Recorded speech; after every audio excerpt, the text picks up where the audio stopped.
Selamat datang di channel Rebahin. Sebelum nonton, jangan lupa like dan subscribe channel Rebahin untuk mendapatkan info dan review film terbaik.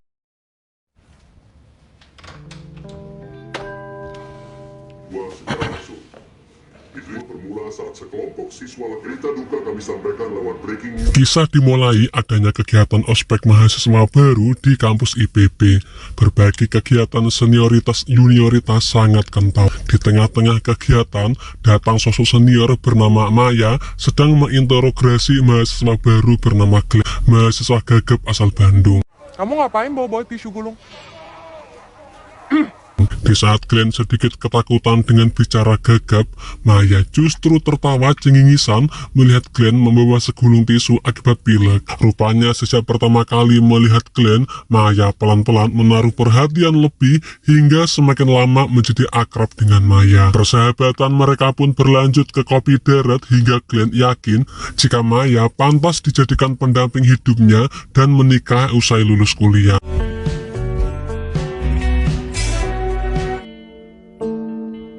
Seiring berjalannya waktu, tanpa memiliki momongan, pernikahan Glenn dan Maya yang awalnya penuh romantisme, pelan-pelan tapi pasti mengalami kejenuhan. Tak sengaja saat di jalan, rupanya ibu Glenn menelpon yang sedikit menyinggung pernikahan, hingga membuat Maya tambah sewot ke Glenn karena diam-diam Glenn sudah mengadu ke ibunya. Pastilah ke kantor, emang mau ngapain lagi? Maya yang sabar ya sama Glenn. Kita ngapain sih kamu bawa mama? Glenn walau gagah berbicara, dia adalah suami penyabar yang selalu meredam segala bentuk kecerewetan Maya. Di kantor, ada Yahya, sahabat terdekat Glenn, ada Kania yang mirip Luna Maya, terakhir si bos bernama Samsudin, penyuka banyak wanita. Di saat rapat, Glenn lebih banyak diam, sekali ia ngomong, pasti akan didebat Kania, teman setimnya. Padahal setiap hari Glenn sudah mendapat omelan dari istrinya. Apalagi saat menjelang PMS atau premenstruasi, suara Maya semakin garang, hingga membuat Glenn makin trauma ke istrinya. Gak tiap hari aku PMS juga kali Glenn. Dia selalu mikirnya gue selingkuh mulu. Usai rapat, Glenn memotret dirinya untuk segera dikirimkan ke Maya sebagai bentuk laporan aktivitasnya. Menjelang pulang, ternyata Samsudin selaku atasan didatangi istrinya untuk diajak makan malam di rumah. Samsudin lalu berbohong dan beralasan ada rapat lagi, padahal ia akan makan bersama selingkuhan bernama Linda. Samsudin menasihati Glenn, ketika istri menuduh suami selingkuh tanpa bukti terus-menerus, lebih baik selingkuh beneran. Karena dengan adanya selingkuh, minimal masih ada enaknya. Masih ada enaknya. Lebih baik kamu selingkuh. Setiba di rumah, Glenn disambut kasar oleh Maya. Agar tetap romantis, Glenn hendak memeluk istrinya. Namun langsung ditolak Maya dengan alasan badan Glenn masih bau. Karena Glenn membantah ucapan Maya, hukumannya Glenn diminta tidur sendiri di sofa luar. Kejadian serupa sudah lama Glenn alami, namun ia tetap sabar karena bentuk cintanya ke Maya. Sebelum tidur, Samsudin menghubungi Glenn dan menceritakan makan malamnya bersama selingkuhannya yaitu Linda. Glenn lalu terbesit hendak meniru bosnya, selingkuh di belakang istri. Itu sama saja. Lebih baik kamu selingkuh. Esok hari Glenn tampil beda disertai semangat baru dalam bekerja. Tak disangka Kania memarahi Glenn karena datang terlambat. Kecerewetan Kania ternyata selalu terngiang-ngiang di telinga Glenn meski Kania tak separah Maya. Telat masih ngobrol juga. Ketika istirahat siang, Glenn mendadak hatinya berdesir saat Kania melintas di sebelahnya. Glenn beberapa kali menoleh ke arah Kania dari belakang. Dalam hati, Glenn berharap Kania bisa menjadi selingkuhannya ke depan. Melihat Kania di pantry, Glenn langsung menyusulnya. Glenn pura-pura mencari cangkirnya, namun tidak ada. Kania langsung mengambilkan cangkir untuk Glenn. Dani sang OB masuk pantry usai dipanggil Kania untuk menanyakan cangkir Glenn. Dani justru berkata jika Glenn tak pernah menaruh cangkir di pantry. Cangkirnya Glenn lo taruh mana? Biasanya pakai cangkir kantor. Ternyata Glenn ke pantry semata-mata untuk mendekati Kania. Pelan-pelan Glenn dan Kania semakin dekat dan mesra, namun kedekatan mereka semakin lama tambah risih karena menjadi bahan perbincangan semua karyawan di kantor. Akhirnya Yahya memberikan saran ke Glenn agar hubungannya dengan Kania dilakukan sembunyi-sembunyi, semisal di hotel yang lebih aman. Check-in kek, lu yang mikir lah. Besok saat istirahat siang, Glenn memberanikan diri untuk mengajak Kania check-in di sebuah hotel. Tujuannya agar mereka bisa berkomunikasi lebih santai dari hati ke hati. Kania yang sudah lama menjomblo perlu waktu lama untuk mengiyakan ajakan Glenn. Karena sudah merasa jatuh hati, Kania langsung membalas pesan Glenn untuk check-in hotel. Alhamdulillah. Secara bersamaan, sahabat Glenn merasa berat ketika bosnya memberikan tugas ke Malang untuk menemui mitra seorang produsen topeng kayu. Tanpa berpikir lama, Glenn langsung mau menggantikan sahabatnya untuk pergi ke Malang. Padahal niat Glenn adalah ia hendak check-in ke hotel bersama Kania untuk bermalam berdua dan melepaskan kerinduannya pada Kania. Ketika hari H tiba, Glenn izin ke istrinya jika ia akan pergi ke Malang tugas kantor. Sebagai istri, Maya hanya berpesan agar Glenn mengirimkan bukti tiket pesawat. Jangan lupa kirim boarding pass. Namun dalam perjalanan, setelah Glenn mengirimkan bukti tiket pesawat kepada Maya, ia langsung menghubungi mitra kerjanya di Malang via telepon dan ternyata tidak ada masalah apapun di pihak mitra dengan perusahaan tempat Glenn bekerja. Glenn langsung menuju hotel. Segera ia memberitahu Maya jika ia sudah di pesawat, maka HP harus ia matikan. Setiba di hotel, Glenn merasa resah saat menunggu Kania datang. Tak berapa lama bel berbunyi, Glenn membuka pintu penuh debar di dada. Di depan pintu Kania berdiri mematung, lalu Glenn mempersilahkan masuk. Entah Glenn maupun Kania sama-sama bingung mau berbuat apa. Mau ngobrol sulit mengucapkan kata-kata. Tak berapa lama, Glenn menatap Kania memberi sinyal ajakan adu bibir. Namun karena lupa mematikan TV, mendadak ada berita jika pesawat pusaka air yang harusnya ditumpangi Glenn mengalami kecelakaan jatuh. Terjadi sebuah kecelakaan pesawat, khawatirkan seluruh penumpang. Glenn terpaku melihat berita tersebut, begitu pula Kania. Kania menyarankan agar Glenn jujur ke istrinya dan pulang.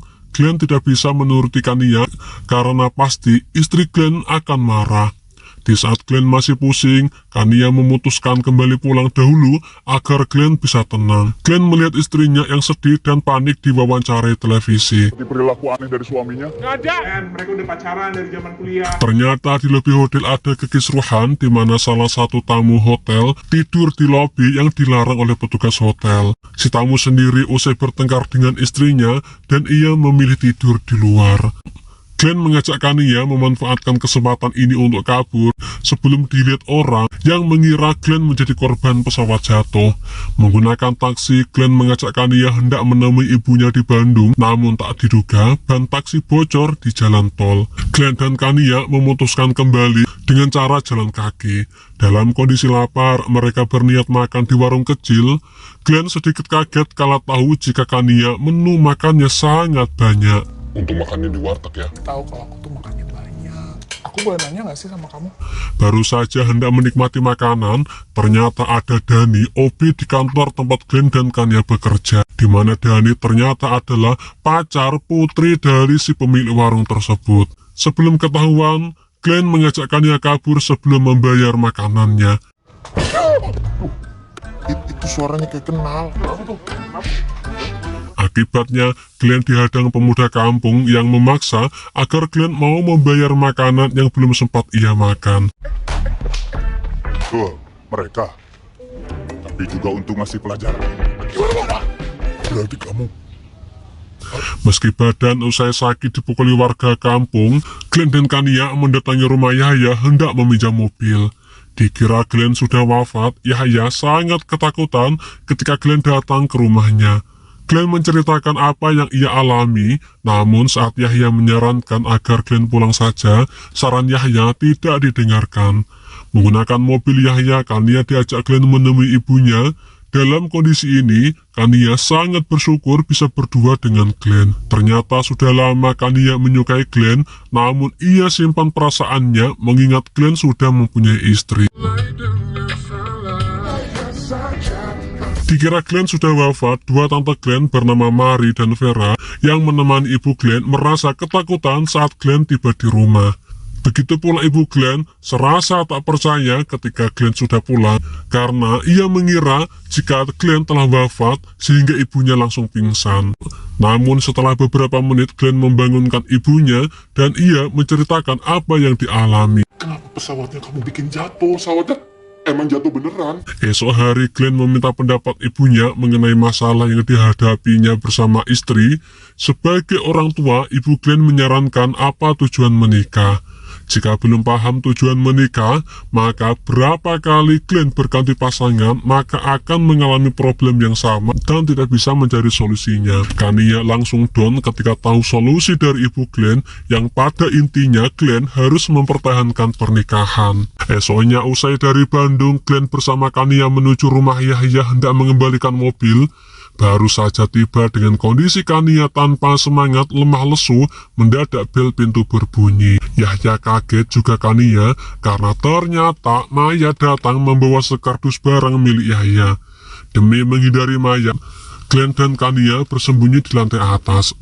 Berwajah sedih, Maya berkata jika antara dia dan Yahya sudah melakukan kesalahan, yakni selingkuh di belakang Glenn. Maya menyesal atas kesalahannya tersebut. Kania dan Glenn kaget karena tak menyangka sahabat dekatnya yaitu Yahya yang selama ini bermain serong dengan istrinya. Glenn menuduh jika sikap emosional dan cueknya Maya selama ini pasti disebabkan pria lain yaitu Yahya. Usai Maya pergi, Glenn meluapkan emosinya kepada Yahya yang telah menusuknya dari belakang. Glenn, lo orangnya. Tunggu dulu. Tak mau terlibat masalah antara Glenn dan Maya, Kania memilih pergi, namun ia lupa membawa HP-nya. Glenn berusaha mengembalikan HP Kania, namun di jalan ia dihadang Yahya. Untuk menembus kesalahan Yahya, ia mau melakukan apapun perintah Glenn. Akhirnya, Glenn meminta agar Yahya mau menikahi Kania agar ia tidak berlarut-larut dalam kesedihan. Hari berganti, Glenn menemui Kania hendak mengembalikan HP. Kania sangat sedih akibat sikap Glenn yang memberi harapan palsu. Awalnya Kania mengira Glenn akan melanjutkan hubungannya dengan serius dan Glenn meninggalkan istrinya karena sudah terbukti selingkuh. Kenyataannya, Glenn tetap memilih Maya, istrinya. Maafkan ya, aku mau balik dengan Maya. Cukup ngagumin kamu dari jauh. Glenn lalu memeluk Kania sebelum pergi. Sesaat kemudian, Glenn mengabari Maya jika ia masih hidup karena kenyataannya ia tidak jadi naik pesawat kemarin karena ia di hotel bersama gadis lain bernama Kania. Glenn juga memberitahu Maya yang sudah selingkuh dengan Yahya. Maya yang terkejut menyadari dosanya yang selama ini ia lakukan dan di kesempatan berikutnya ia akan menjadi wanita soleha yang sepenuhnya setia kepada Glenn. Dan sampai di sini kisah selesai.